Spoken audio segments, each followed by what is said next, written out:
Selamat datang di channel kami. Hari ini kita akan membahas topik yang sangat penting. 5 alasan mengapa kita diremehkan orang dan cara mengatasinya.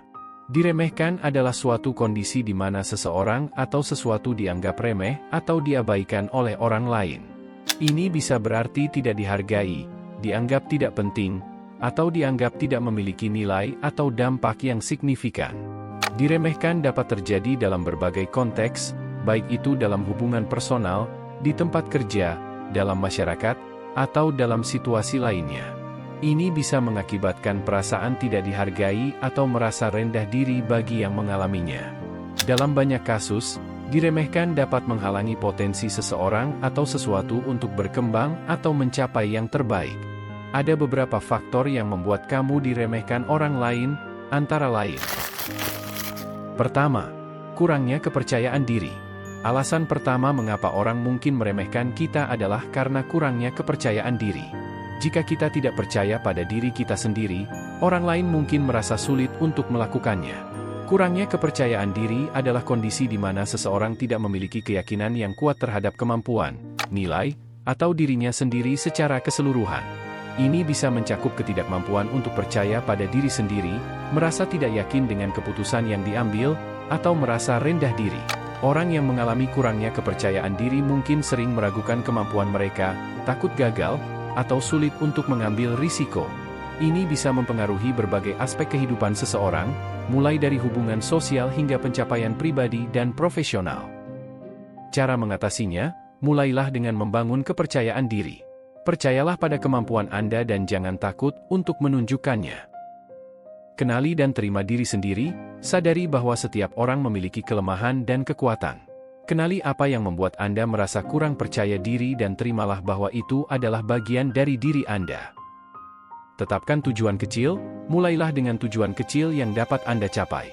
Saat Anda berhasil mencapai tujuan-tujuan kecil tersebut, ini bisa membangun rasa percaya diri Anda. Jaga postur tubuh dan penampilan. Berpenampilan rapi dan memperhatikan postur tubuh dapat meningkatkan rasa percaya diri secara visual. Dengan mengikuti langkah-langkah ini dan terus membangun kepercayaan diri, seseorang dapat mengatasi perasaan diremehkan dan berkembang menjadi versi terbaik dari diri sendiri. Kedua, kurangnya pengetahuan atau keterampilan. Kadang-kadang, orang meremehkan kita karena mereka merasa kita tidak memiliki pengetahuan atau keterampilan yang diperlukan. Kurangnya pengetahuan mengacu pada keadaan di mana seseorang tidak memiliki informasi atau pemahaman yang memadai tentang topik atau subjek tertentu. Ini bisa terjadi karena kurangnya akses terhadap sumber daya, kesempatan untuk belajar, atau minat yang terbatas pada topik tertentu. Ketika seseorang kurang pengetahuan tentang suatu hal, mereka mungkin tidak memiliki dasar yang cukup untuk membuat keputusan atau mengambil tindakan yang tepat terkait dengan topik tersebut. Sementara itu, kurangnya keterampilan merujuk pada ketidakmampuan atau kekurangan dalam melaksanakan tugas tertentu atau mengaplikasikan pengetahuan yang dimiliki. Kadang-kadang, orang meremehkan kita karena mereka merasa kita tidak memiliki pengetahuan atau keterampilan yang diperlukan. Kurangnya pengetahuan mengacu pada keadaan di mana seseorang tidak memiliki informasi atau pemahaman yang memadai tentang topik atau subjek tertentu. Ini bisa terjadi karena kurangnya akses terhadap sumber daya, kesempatan untuk belajar, atau minat yang terbatas pada topik tertentu. Ketika seseorang kurang pengetahuan tentang suatu hal, mereka mungkin tidak memiliki dasar yang cukup untuk membuat keputusan atau mengambil tindakan yang tepat terkait dengan topik tersebut. Sementara itu, kurangnya keterampilan merujuk pada ketidakmampuan atau kekurangan dalam melaksanakan tugas tertentu atau mengaplikasikan pengetahuan yang dimiliki. Ini bisa karena kurangnya latihan, pengalaman, atau pelatihan yang diperlukan untuk menguasai keterampilan tersebut. Misalnya, seseorang mungkin memiliki pengetahuan teoritis tentang cara mengemudi mobil, tetapi jika tidak memiliki keterampilan praktis yang diperlukan, mereka mungkin tidak bisa mengemudi dengan baik di jalan. Cara mengatasinya, jangan berhenti belajar. Ambil kursus, baca buku, dan terus kembangkan diri Anda. Pertama, belajar secara aktif, manfaatkan sumber daya seperti buku, kursus online, video tutorial, atau seminar untuk memperluas pengetahuan Anda tentang topik tertentu. Aktif dalam belajar artinya tidak hanya membaca, tetapi juga mencoba menerapkan apa yang telah dipelajari. Kedua, eksperimen dan jangan takut untuk melakukan kesalahan. Kadang-kadang, belajar melibatkan mencoba hal-hal baru. Jangan takut untuk membuat kesalahan karena dari kesalahan tersebut, Anda bisa belajar cara yang lebih baik untuk melakukan sesuatu. Ketiga yang membuat kamu diremehkan adalah stereotip negatif. Stereotip negatif bisa membuat orang meremehkan kita tanpa alasan yang jelas. Stereotip negatif adalah pandangan atau asumsi umum yang cenderung merendahkan, menyederhanakan, atau mengekang suatu kelompok orang berdasarkan karakteristik atau atribut tertentu yang seringkali tidak akurat atau terlalu umum. Stereotip semacam ini bisa merugikan karena menggeneralisasi anggota kelompok tersebut tanpa mempertimbangkan keberagaman atau perbedaan individual di dalamnya.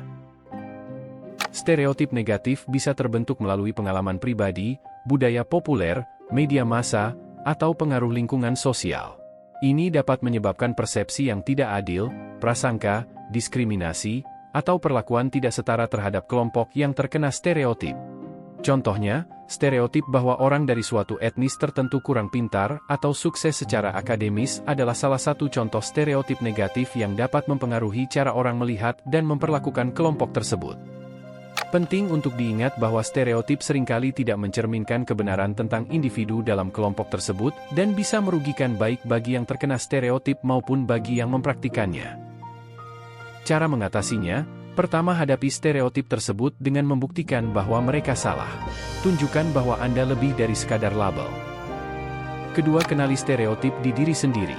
Sadari bahwa kita semua memiliki stereotip, namun penting untuk mengenali dan mengubah stereotip negatif yang kita miliki terhadap kelompok lain. Keempat, pengalaman masa lalu. Pengalaman masa lalu adalah kumpulan dari semua peristiwa, kejadian, dan interaksi yang telah dialami seseorang dalam rentang waktu sebelumnya. Pengalaman ini bisa mencakup berbagai hal, mulai dari momen-momen penting seperti pencapaian besar, kegagalan, kesuksesan, hingga pengalaman emosional, sosial, dan pembelajaran dari setiap situasi yang dihadapi. Pengalaman masa lalu memiliki peran penting dalam membentuk identitas seseorang dan memengaruhi cara seseorang melihat dunia, mengambil keputusan, serta bereaksi terhadap situasi tertentu. Mereka dapat menjadi sumber pembelajaran yang berharga, memberikan wawasan tentang bagaimana menghadapi tantangan di masa depan, dan menjadi landasan bagi pertumbuhan dan perkembangan pribadi. Cara mengatasinya, jangan biarkan masa lalu menentukan masa depan Anda. Tunjukkan bahwa Anda telah belajar dan tumbuh dari pengalaman Anda. Jaga kesehatan mental dan fisik. Merawat diri sendiri secara menyeluruh, termasuk olahraga, meditasi, dan pola makan yang sehat, dapat membantu dalam proses penyembuhan dan membangun ketahanan terhadap stres. 5. Ketakutan. Ketakutan adalah respons emosional terhadap ancaman atau bahaya, baik nyata maupun yang dirasakan. Ini adalah reaksi alami tubuh terhadap situasi atau stimulus yang dianggap mengancam atau berpotensi membahayakan. Ketakutan bisa muncul dari pengalaman pribadi, trauma, atau bahkan dari bayangan atau ekspektasi terhadap suatu kejadian. Ada berbagai jenis ketakutan, mulai dari yang sederhana seperti ketakutan terhadap hewan atau ketinggian, hingga ketakutan yang lebih kompleks seperti kecemasan sosial atau ketakutan akan kegagalan. Respons fisik terhadap ketakutan bisa bervariasi, mulai dari kenaikan detak jantung, pernapasan cepat, keringat dingin, hingga perasaan tegang atau stres. Meskipun ketakutan adalah respons alami, terkadang ketakutan yang berlebihan atau kronis bisa mengganggu kehidupan sehari-hari seseorang. Mengatasi ketakutan sering melibatkan pengenalan, pemahaman, dan penanganan secara bertahap terhadap apa yang menyebabkan ketakutan tersebut. Terapi, teknik relaksasi, atau pembicaraan dengan profesional kesehatan mental adalah beberapa cara yang bisa membantu mengelola ketakutan yang berlebihan. Cara mengatasinya, jangan biarkan ketakutan orang lain mempengaruhi Anda. Percaya pada diri Anda dan terus maju. Jangan menyalahkan diri sendiri, sadari bahwa stereotip negatif tidak berasal dari Anda sebagai individu, tetapi lebih dari pandangan umum yang bisa dipengaruhi oleh banyak faktor. Berteman dengan orang yang terbuka dan empati, cari lingkungan yang mendukung di mana orang-orangnya terbuka dan dapat memahami keragaman serta nilai-nilai individu tanpa terjebak dalam stereotip. Dan itulah beberapa tips kehidupan yang mungkin dapat membuatmu menjadi lebih baik dalam menjalani hidup. Jangan pernah menyerah, dan tetap semangat. Jika kamu suka dengan video ini, silakan like, share, dan subscribe channel ini agar bisa terus berkembang. Terima kasih.